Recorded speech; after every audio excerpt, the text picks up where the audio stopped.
Good evening everybody and welcome back to our channel Udbodh academy. आज हम लोग बहुत ही इंपॉर्टेंट अनाउंसमेंट पे बात करने वाले हैं, दैट इज एसएससी सीजीएल का नोटिफिकेशन 2024 के लिए आउट हो चुका है। एसएससी जो कंबाइंड ग्रेजुएट लेवल एग्जामिनेशन जो कंडक्ट करती है, ठीक है, उसका नोटिफिकेशन आ चुका है 2024 के लिए for this current year, that is combined graduate level examination 2024। Okay, so पहली जो इंपॉर्टेंट चीजें जो आपको जान लेनी चाहिए, ऑनलाइन एप्लीकेशन की लास्ट डेट है ना 24 जुलाई तक, 24 जून आज ही स्टार्ट हुई है। 24 जून से लेके 24 जुलाई तक एक महीने का टाइम आपको मिल रहा है। ओके, जो टायर वन का एग्जामिनेशन होगा, पीटी जिसको बोलते हैं, वो भी एक कंप्यूटर बेस्ड एग्जामिनेशन है। सितंबर अक्टूबर में इसका एग्जाम हो जाएगा। ठीक है, तो आप लोग के पास जो टाइम है उस टाइम को आप देख लीजिए कैसे यूटिलाइज करेंगे तैयारी करने के लिए। ठीक है, इसके बाद हम देख लेते हैं टायर टू एग्जामिनेशन का जो टेंटेटिव एक टाइम है। कंप्यूटर बेस्ड एग्जामिनेशन है अगेन, ये आपका दिसंबर में ये एग्जाम हो जाएगा। ओके, आगे हम लोग बात करते हैं जो अलग अलग पे लेवल हैं उसके हिसाब से और अलग अलग पोस्ट हैं, जैसे कि सेंट्रल सेक्रेटेरिएट सर्विसेज सीएसएस। ठीक है, इन शॉर्ट इसको सीएसएस बोलते हैं। दिल्ली की पोस्टिंग होती है, दिल्ली में आपको जॉब मिलता है। असिस्टेंट सेक्शन ऑफिसर का ये पोस्ट है। इंटेलिजेंस ब्यूरो में भी आप जा सकते हैं, उसी तरह और भी है, मिनिस्ट्रीज हैं कई सारे, एक्सटर्नल अफेयर्स हैं, रेलवेज हैं। ठीक है, उसके बाद आपके इलेक्ट्रॉनिक्स हैं, अदर मिनिस्ट्रीज हैं। उसके बाद जो मेन इंपॉर्टेंट जिसके लिए बहुत जो कैंडिडेट्स हैं काफ़ी सारे एक्साइटेड रहते हैं और बहुत इसके लिए वो काफ़ी समय से तैयारी भी करते रहते हैं, वो है inspector of income tax. Income tax में इंस्पेक्टर के रूप में जाने के लिए सीबीडीटी में, ठीक है, ग्रुप सी पोस्ट है। ठीक है, उसी तरह सेंट्रल एक्साइज में जो कि अब जीएसटी हो चुका है तो ग्रुप बी। ठीक है, सीबीआईसी में जाने के लिए आप इसके माध्यम से इंस्पेक्टर बन सकते हैं सेंट्रल एक्साइज या फिर जीएसटी डिपार्टमेंट में। प्रिवेंटिव ऑफिसर अगेन कस्टम्स में आप जा सकते हैं। ठीक है, कस्टम्स में एग्जामिनर बन सकते हैं आप, तो ये कस्टम्स डिपार्टमेंट में भी आप जा सकते हैं इस एग्जामिनेशन को क्रैक करने के बाद। फिर है डायरेक्टोरेट ऑफ ईडी में जाने का मौका मिलता है आपको, सीबीआई में जाने का मौका मिलता है, सब इंस्पेक्टर बन सकते हैं आप, असिस्टेंट इन्फोर्समेंट ऑफिसर बन सकते हैं ईडी में। ठीक है, this is ED and then again this is CBI. ठीक है, तो बहुत इंपॉर्टेंट इंपॉर्टेंट जो इंडिया के ऑर्गेनाइजेशंस हैं उसमें आपको काम करने का मौका मिलता है। काफी चैलेंजिंग और काफी एडवेंचरस है ना, ये सारे अलग अलग पोर्टफोलियो आपको मिलेंगे अगर आप एग्जामिनेशन को क्रैक कर लेते हैं और आपकी रैंकिंग अच्छी आती है तो, ज्यादा से ज्यादा नंबर आप लेके आते हैं, अच्छी रैंकिंग आपकी होती है, तो आप लोग डेफिनेटली अपने जो आपकी जो मच कवेटेड जो पोस्ट है उसके लिए आप आगे जा सकते हैं। ओके, उसी तरह से नारकोटिक्स में इंस्पेक्टर पोस्ट पे भी आप जा सकते हैं। राइट, पे लेवल 6 में भी कुछ कुछ जो पोस्ट हैं वो देख लीजिए आप। एग्जीक्यूटिव असिस्टेंट है सीबीआईसी में। ठीक है, और फिर असिस्टेंट्स हैं, डिविजनल अकाउंटेंट हैं सीएनडीजी के अंडर में, ये दिल्ली में पोस्टिंग मिलती है। सब इंस्पेक्टर है आपका एनआईए में, नेशनल इन्वेस्टिगेशन एजेंसी में, सब इंस्पेक्टर के पोस्ट पे। ये डिटेल नोटिफिकेशन आप एक बार जरूर रेफर कर लीजिएगा अप्लाई करने से पहले, जितने भी लोग इंटरेस्टेड हैं और जो भी कैंडिडेट्स तैयारी कर रहे हैं एसएससी के लिए, तो खास करके डिटेल नोटिफिकेशन को जरूर देख लीजिएगा। ऑडिटर है, ऑडिटर का पोस्ट है, पे लेवल 5 में आता है ये पे रेंज है इनकी। ऑडिटर अकाउंटेंट है सीएनडीजी के अंतर्गत। ठीक है, और उसके बाद पे लेवल 4 पे भी अलग अलग है ना टैक्स असिस्टेंट्स हैं। बेसिकली ये tax assistants income tax department में और अगेन जीएसटी डिपार्टमेंट में जो टीए बनते हैं, टैक्स असिस्टेंट बनते हैं। आप देख सकते हैं कई सारे है ना बहुत इंपॉर्टेंट इंपॉर्टेंट जो है ना ऑफिसर और प्लस असिस्टेंट ग्रेड में अलग अलग वैकेंसी जो है आई हुई है। टोटल नंबर ऑफ वैकेंसीज की अगर हम बात कर लें तो इस बार देखिए बहुत ही अच्छा मौका है, बहुत ही अच्छा मौका है, खास करके जो भी बच्चे तैयारी कर रहे हैं। ठीक है, उनके लिए देख लीजिए आप, 17,727 वैकेंसी है। तो आप अगर अच्छे से तैयारी करते हैं, हार्डवर्क करते हैं, राइट, अगर आपकी जो तैयारी है उसमें वाकई में दम है और सही मार्गदर्शन में और सही रणनीति के साथ आपने तैयारी की हुई है, तो इतनी वैकेंसीज में डेफिनेटली आप है ना कम से कम अपने चॉइस की अपने जो भी चीजें हैं उसको कम से कम एक जॉब तो आप प्राप्त कर सकते हैं।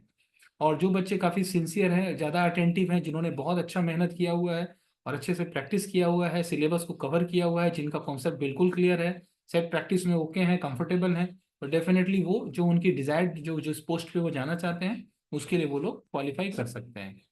तो समझ सकते हैं ये बहुत ही एक गोल्डन अपॉर्चुनिटी है, बहुत अच्छा सुनहरा मौका है। खास करके सभी लोगों को एक ऑफिसर बनने का मौका मिलता है इसके थ्रू। ठीक है ना, आप डायरेक्ट एकदम बिल्कुल क्लास 2 ऑफिसर बन सकते हैं इसकी मदद से। ठीक है, तो ये बहुत ही गोल्डन अपॉर्चुनिटी के तौर पे है, अलग अलग डिपार्टमेंट में काम करने का मौका, सुनहरा मौका आपको मिलता है। ठीक है, और गवर्नमेंट ऑफ इंडिया का टैग आपको मिल जाता है। ठीक है, और depending on the post and depending on the department आपको है ना उसमें यूनिफॉर्म भी है। कहीं पे पुलिस का भी यूनिफॉर्म जैसा होता है, जैसे जीएसटी में आपको मिल जाएगा। कस्टम्स में आप जाते हो तो जो कस्टम्स ऑफिसर की वाइट ड्रेस होती है वो आपको मिलती है। तो आप देख सकते हैं कि अलग अलग बहुत ही ल्यूक्रेटिव पोस्ट्स हैं, जिसमें कि depending on the type of postings and depending on the type of the department, आपका बहुत सारा अलग अलग जो है ना आपको पोर्टफोलियो इसमें मिल जाता है। ठीक है। So this is very very important for all of the candidates who have been preparing for SSC. और जितने लोग भी ग्रेजुएशन जिन्होंने कंप्लीट कर लिया है वही लोग इसमें एलिजिबल हो पाएंगे। ठीक है। तो this is one of the most important aspects of this particular thing. तो आपको keeping in mind, basically you need to work hard and you need to stay focused towards your preparation, so that definitely you'll be able to crack the examination. Not a big deal, right? अब हम लोग बात कर लेते कि अगर जो भी बच्चे तैयारी कर रहे हैं खास करके हिंदी माध्यम से, और जिनका कि मान लीजिए इंग्लिश है, मैथ्स है, जिसमें जिन पे की डिफिकल्टी है इंग्लिश में, उनका जो बेसिक्स है वो क्लियर नहीं है और कहीं ना कहीं उनको डिफिकल्टी आ रही है, तो आप ये समझ सकते हैं कि उद्बोध एकेडमी भी एक ऐसा चैनल है जहाँ पे आप लोग कनेक्ट हो सकते हैं और best of the best guidance and mentorship आपको मिल जाएगा फॉर क्रैकिंग दिस एग्जामिनेशन। आप है ना उद्बोध एकेडमी के प्लेटफॉर्म से जुड़ करके इसमें गाइडेंस ले सकते हैं, मेंटरशिप प्रोग्राम भी आप ले सकते हैं। For details and enquiry you can call on the number 6299294453। Udbodh academy का जो नंबर है 6299294453, राइट, उस नंबर पे आप लोग कॉन्टैक्ट करके 294453, तो दिस इज द नंबर, इस पे आप कॉल कर सकते हैं, व्हाट्सअप कर सकते हैं। और जो भी जानकारी आपको चाहिए आगे तैयारी से संबंधित, आपको मार्गदर्शन चाहिए कैसे तैयारी करनी है, इतने बचे हुए समय में हम लोग कैसे कॉन्सेप्ट्स को ठीक करें, क्या प्रैक्टिस करनी है, उसके लिए डेडिकेटेड मेंटरशिप आपको मिल जाएगी और बेस्ट ऑफ द बेस्ट मिलेगी, जिसमें कि अगर आप मेहनत करते हैं ईमानदारी पूर्वक और अच्छे वर्क करते हैं तो डेफिनेटली आपकी सक्सेस गारंटीड होगी, इसमें कहीं कोई डाउट नहीं है। ठीक है। तो आप लोग इस चीज में अगर इंटरेस्टेड हो तो आप लोग डेफिनेटली आप इस नंबर पे कांटेक्ट करके आगे फर्दर इंफॉर्मेशन ले सकते हैं, तैयारी से संबंधित कैसे तैयारी करनी है, कैसे स्ट्रेटजी होनी चाहिए, सेट प्रैक्टिस कैसे करना है, कौन से बुक्स रेफर करने हैं, राइट। बात कर लेते हैं स्कीम की। तो टायर 1 एग्जामिनेशन में अगेन आप देख सकते हैं रीजनिंग है, आपका जीके जीएस है, क्वांटिटेटिव एप्टीट्यूड है और इंग्लिश कॉम्प्रिहेंशन है। ठीक है। सब में 25 क्वेश्चंस हैं। ठीक है। तो ये अगर आपकी बेसिक्स अगर अच्छी है, पकड़ आपने अच्छी बना रखी है, रीजनिंग में, मैथ्स में, इंग्लिश में, जीके जीएस आपने कवर कर रखा है, तो आई डोंट थिंक ये बहुत बड़ा चैलेंज है कि आप इसको अच्छे से क्रैक ना क्लियर ना कर पाए। ठीक है। बट हाँ, अगर आपकी कॉन्सेप्ट्स ठीक नहीं है, जैसे मैथ्स में मान लीजिए कि अगर आपने जो चैप्टर्स हैं, जो कॉन्सेप्ट्स हैं, वो अगर आपने नहीं कंप्लीट किया है, इंग्लिश में आपने अच्छे से नहीं किया है, तो जाहिर सी बात है कि फिर आप इस एग्जाम में आगे नहीं बढ़ पाएंगे, राइट। तो ये चीज मैं आपको खास करके बता रहा हूँ कि अगर कॉन्सेप्ट्स पे अगर आपने काम नहीं किया है, पहली चीज है जो आपको कॉन्सेप्ट पे काम करना चाहिए, और फिर उसके बाद एग्जामिनेशन पॉइंट ऑफ व्यू से आपको प्रैक्टिस करनी चाहिए। तो एग्जामिनेशन के लिए तैयारी कहाँ से शुरू करें, कैसे करें, कॉन्सेप्ट्स को कैसे ब्रशअप करें, बचे हुए कम समय में क्या रणनीति होनी चाहिए, ये तमाम चीजों के लिए गाइडेंस के लिए आप उद्बोध एकेडमी के चैनल से, इस प्लेटफॉर्म से, जो नंबर मैंने आपको पहले बताया उस नंबर से जुड़ के ये सारी जानकारी आप ले सकते हैं, और बचे हुए समय को कैसे बेस्ट यूटिलाइज करना है so that you get success and you crack this particular examination. उसके लिए आपको best of the best guidance and mentorship will be provided from this channel. Okay. उसी तरह से हम आगे स्कीम ऑफ टायर 2 एग्जामिनेशन भी है अगेन आपके मैथमेटिक्स का, है ना, और फिर रीजनिंग के लिए और इंग्लिश के लिए जो है ना ये पेपर्स होंगे, जिसमें कि आप लोगों को अगेन आपकी प्रोफिशिएंसी चेक की जाएगी। ओके। तो ये तो हो गया टायर 1 और टायर 2 का पैटर्न, जो पूरा रिटन एग्जामिनेशन होगा, कंप्यूटर बेस्ड टेस्ट है। ठीक है। ये आपको आपको इससे गुजरना पड़ेगा। बेसिकली जो जो लोग भी साउंड है, जिनका कॉन्सेप्ट अच्छा है, स्ट्रांग है, तो वो इस पेपर को आसानी से ये कर पाएंगे, निकाल पाएंगे। ठीक है। और इसके अलावा अगर हम और बात करें तो फिर ये अलग अलग चैप्टर्स हैं, जैसे कि आप देख सकते हैं मैथमेटिक्स में नंबर सिस्टम है, फंडामेंटल अरिथमेटिक ऑपरेशंस है, अलजेब्रा है, ज्योमेट्री है, मेंसुरेशन है, ट्रिगो है, स्टैटिस्टिक्स एंड प्रोबेबिलिटी है। ये चैप्टर्स हैं जो कि क्वांटिटेटिव एप्टीट्यूड में आपसे बहुत इंपॉर्टेंट है, जो पूछे जाएंगे। अगर आप कहीं ना कहीं इसमें अगर फंस रहे हो, अगर आपका कॉन्सेप्ट ठीक नहीं है, तो आप आगे नहीं बढ़ पाएंगे इस एग्जामिनेशन में, ये बात ध्यान रखिएगा।